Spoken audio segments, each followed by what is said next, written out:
د حزب اسلامي مشر ګلبدین حکمتیار او ملا برادر پکتیا ته د خلیل رحمان حقانی فاتحې ته ورغلي.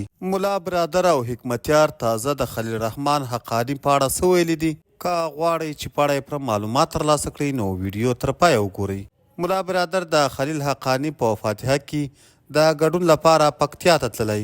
ملا برادر په خواله رسنیو په کندهاري چارواکو تر نیوکو وروسته پکتیا ولایت ته د فاتحې لپاره تللی.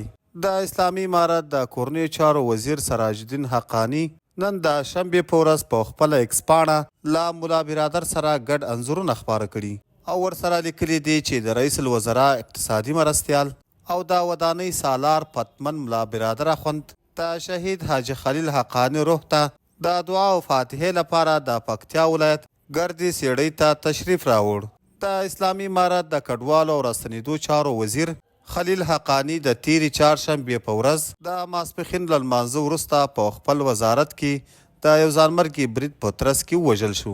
د هغه جسد یې په خپل پلرني ټاټوبي پکتیا ولایت ګردې سیړۍ ولسوالۍ کې خاورو ته وسپارله چې د سرچینو په وینا د ملا هیبت الله په ګډون قندهاري چارواکو پکې ګډون نه و کړی.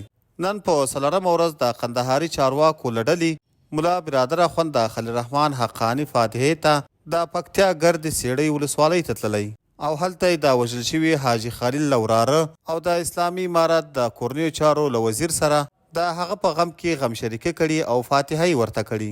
همداشان سراج الدین حقانی تېره ورځ په خپله ایکس پاڼه لیکلي و چې د حزب اسلامي ګوند مشر ګلبدین حکمتیار هم د پکتیا ګردې سیړۍ ولسوالۍ ته ورغلی او هلته یې د خلیل رحمان حقانی په فاتحه کې ګډون وکړ.